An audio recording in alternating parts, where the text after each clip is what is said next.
दिल्ली की सीएम रेखा गुप्ता ने अपने पैतृक गांव जींद के नंदगढ़ में मनाया जन्मदिन। सीएम सैनी की मौजूदगी में काटा केक। हरियाणा की बेटी का सीएम सैनी ने किया स्वागत।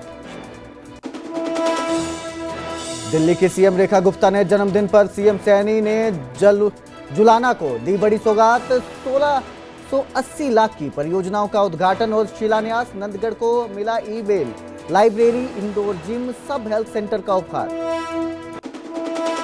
हरियाणा के स्कूली पाठ्यक्रम में गीता को शामिल करने पर हो रहा विचार। शिक्षा मंत्री महिपाल ढांडा का बड़ा बयान, कहा हम बातचीत करके जल्द लेंगे फैसला। पंजाब के खरड़ से आम आदमी पार्टी की विधायक अनमोल गगन मान ने दिया इस्तीफा। विधायक का पद छोड़ने के साथ ही सियासत छोड़ने का भी किया ऐलान। कहा मन भारी है पर मैंने सियासत छोड़ने का फैसला लिया। विक्रम सिंह मजीठिया के ठिकाने पर फिर रेड। चंडीगढ़ से लेकर दिल्ली तक विजिलेंस की छापेमारी, खंगाले जा रहे ठिकाने। पलवल में गौ तस्करों के साथ पुलिस का एनकाउंटर। एक गौ तस्कर को लगी गोली। मुठभेड़ के दौरान बचाए गए 19 गोवंश। सिरसा के शिव चौक पर दो गुटों में लड़ाई। पुरानी रंजिश को लेकर तेजधार हथियारों से हमला। बीच बचाव करने गए लोगों को लगी चोटें।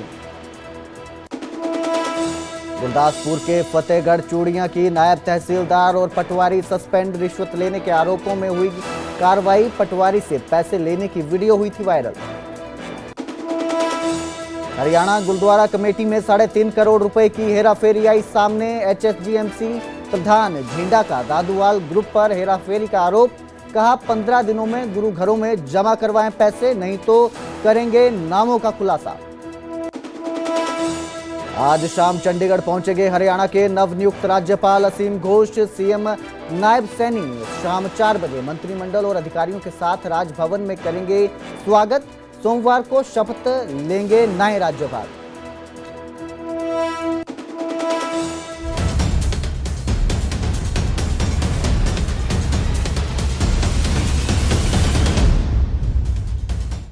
नमस्कार, स्वागत है न्यूज 18 पंजाब हरियाणा में। मैं आपके साथ कुलदीप भारद्वाज। बुलेटिन की शुरुआत करेंगे जींद के उस पैतृक गांव से जहां दिल्ली की सीएम पहुंची और अपना जन्मदिन मनाया। नंदगढ़ में केक काटकर रेखा गुप्ता ने जन्मदिन मनाया। सीएम नायब सिंह सैनी इस दौरान मौजूद रहे।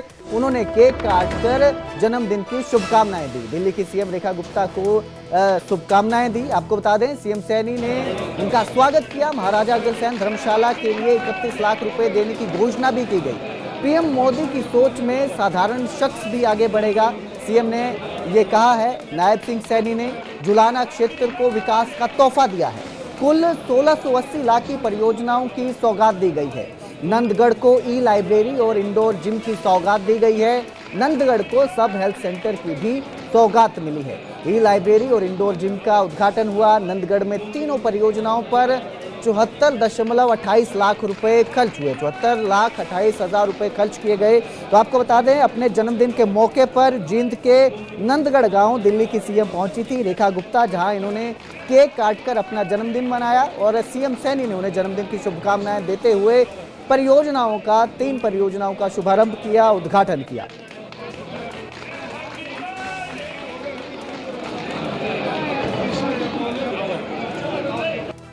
खुशी है कि आप न केवल एक योग्य प्रशासक हैं बल्कि एक ऐसी नेता भी हैं जो हर वर्ग, हर वायु, हर समाज के लिए आप सहज उपलब्ध होती हैं। आपकी कार्यशैली में दृढ़ता है पर उसमें संवाद का मृद भाव भी है।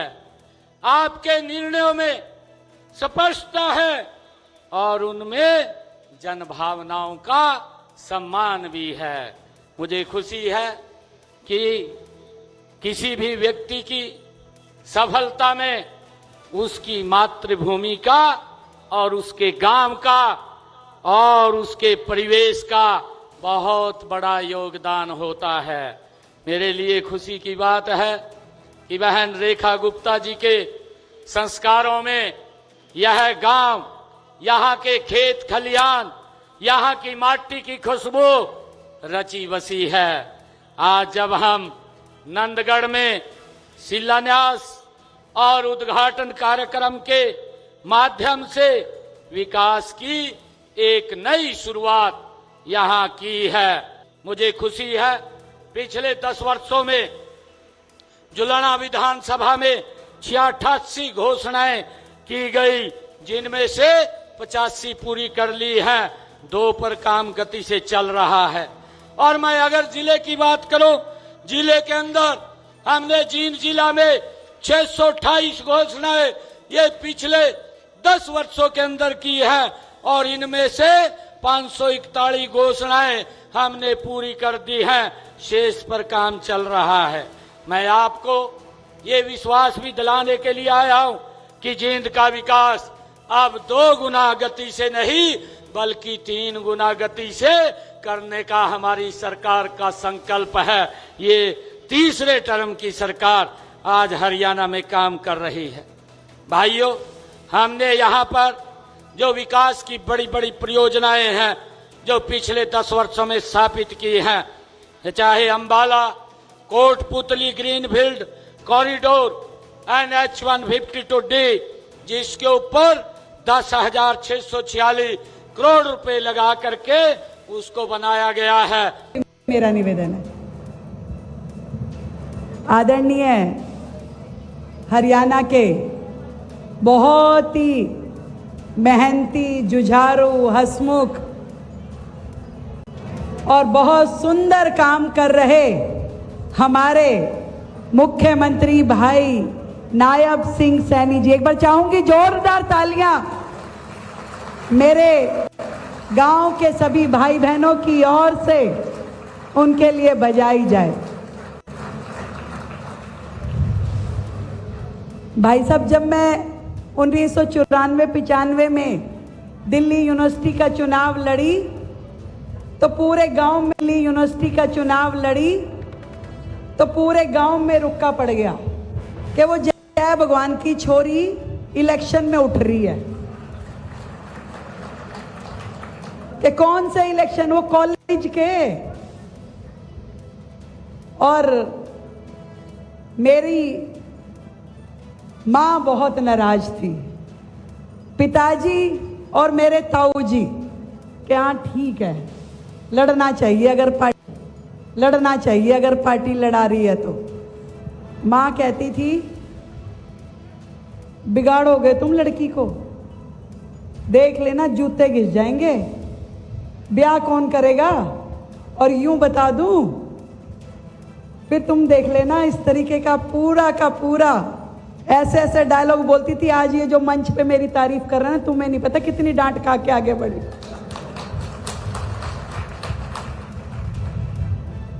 पहला चुनाव, दूसरा चुनाव, पर डांटने के बाद रात को कहती भी थी कि रोटी खा ले भाई, अब तू। कपड़े भी प्रेस करके देती थी, चुनाव में पूरा परिवार लगता भी था। तो उधर स्कूलों में गीता पढ़ाने को लेकर शिक्षा मंत्री महिपाल ढांडा का बड़ा बयान सामने आया और उन्होंने कहा कि हम इस पर विचार कर रहे हैं, हम बातचीत करके जल्द फैसला लेंगे। स्कूलों में पहले से ही गीता के श्लोक पढ़ाए जा रहे हैं, गीता को पाठ्यक्रम में लागू करने पर विचार किया जा रहा है। इस संबंध में बातचीत करके फैसला लिया जाएगा, हम फैसला लेंगे। तो ये बड़ा बयान सामने आया है शिक्षा मंत्री महिपाल ढांडा का और उन्होंने बताया कि स्कूलों में गीता को पढ़ाने को लेकर चर्चा की जाएगी, फैसला लिया जाएगा। अभी विचार किया जा रहा है, जिसके बाद सबसे चर्चा करके फैसला लिया जाएगा और जल्द ही ये निर्णय लिया जाएगा कि किस तरह से इसे लागू करना है, क्या क्या पढ़ाया जाना है।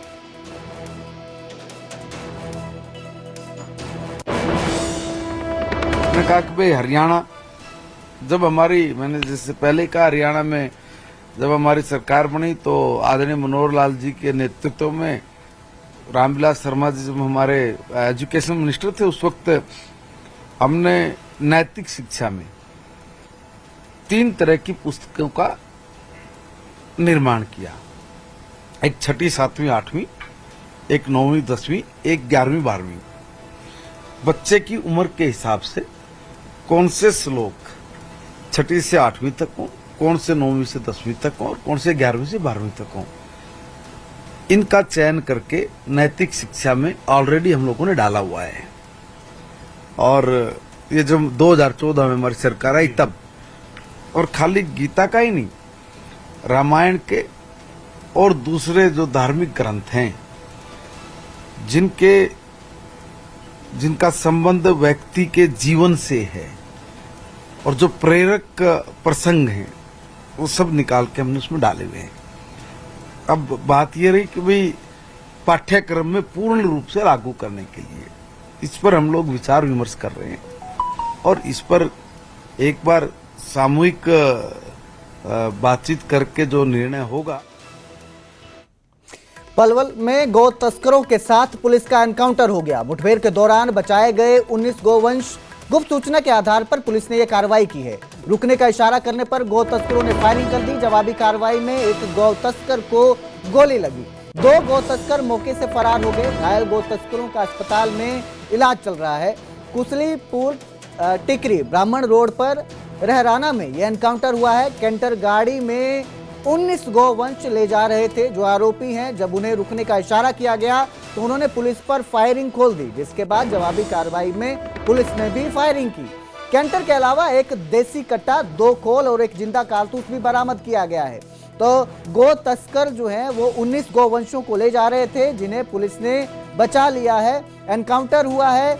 2 तस्कर फरार हो गए हैं। जो 2 गौ तस्कर थे वो मौके से फरार हो गए, जबकि एक गोली लगने से घायल हुआ है जवाबी कार्रवाई में, जिसका अस्पताल में इलाज चल रहा है।